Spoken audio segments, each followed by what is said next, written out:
कल सुबह तुम उठते हो और तुम्हारा फोन सडनली नेटवर्क लूज कर देता है। No internet, no calls, no news. सिर्फ एक मैसेज फ्लैश होता है, ग्लोबल इमरजेंसी।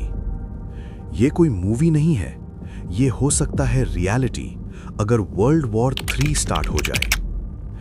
सब कुछ स्टार्ट होता है एक रीजनल कॉन्फ्लिक्ट से, जैसे रशिया यूक्रेन वॉर या साउथ चाइना सी टेंशंस या middle east escalation.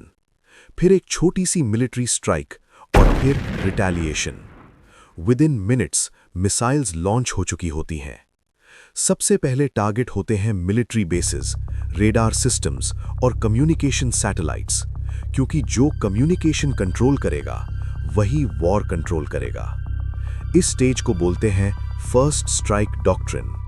Countries like USA, Russia, China सबके पास न्यूक्लियर वेपन्स रेडी होते हैं, और एक बार न्यूक्लियर अलर्ट एक्टिवेट हो गया तो डिसीजन विंडो होती है सिर्फ 10 to 15 मिनट्स। मतलब एक गलत सिग्नल और पूरी दुनिया बदल सकती है। अगर न्यूक्लियर वेपन्स यूज होते हैं तो इम्पैक्ट सिर्फ एक्सप्लोजन तक लिमिटेड नहीं होता। ब्लास्ट के बाद आता है थर्मल रेडिएशन, जो सेकेंड्स में सिटीज को जला देता है। फिर आता है इलेक्ट्रोमैग्नेटिक पल्स, EMP, जो इलेक्ट्रॉनिक्स डिस्ट्रॉय कर देता है।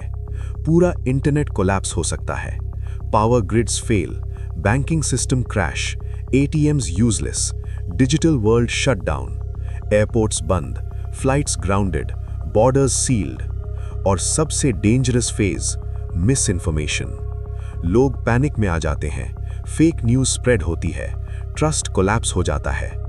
इंडिया जैसे कंट्रीज इनिशियली न्यूट्रल रहने की कोशिश करते हैं, लेकिन अगर ग्लोबल अलायंसेस एक्टिवेट हो गए तो इन्वॉल्वमेंट ऑलमोस्ट अनअवॉइडेबल हो जाता है। नेटो जैसे अलायंसेस का मतलब है एक कंट्री पे अटैक इज इक्वल टू सब पे अटैक। अब इमेजिन करो, major cities New York, Moscow, Beijing, London high risk targets बन जाते हैं।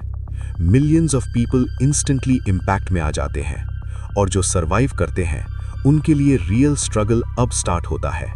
फूड सप्लाई चेन ब्रेक हो जाती है, supermarkets empty, fuel shortage, hospitals overload, medical system collapse होने लगता है। फिर आता है न्यूक्लियर विंटर का रिस्क। जब मल्टीपल न्यूक्लियर एक्सप्लोजन्स होते हैं तो एटमॉस्फेयर में इतना स्मोक और डस्ट फिल हो जाता है कि सनलाइट ब्लॉक हो सकती है। Temperature drop, crops fail, global famine का थ्रेट। ये सिर्फ वॉर नहीं, सिविलाइजेशन रीसेट हो सकता है। बट रियलिटी ये है, मॉडर्न वॉर्स सिर्फ न्यूक्लियर नहीं होते। साइबर वॉरफेयर एक साइलेंट वेपन है। Banking systems hack, satellites disable, drones autonomous attacks करते हैं। एक इनविजिबल वॉर जो बिना वार्निंग के डैमेज करता है। और सबसे शॉकिंग बात, वर्ल्ड वॉर 3 जरूरी नहीं फुल स्केल न्यूक्लियर वॉर हो। ये हो सकता है hybrid war, cyber plus economic plus limited military. मतलब दुनिया स्लोली ब्रेक डाउन करे बिना एक मैसिव एक्सप्लोजन के। अब क्वेश्चन ये नहीं है कि वर्ल्ड वॉर 3 होगा या नहीं। रियल क्वेश्चन ये है, अगर कल हो गया तो तुम कितने प्रिपेयर्ड हो?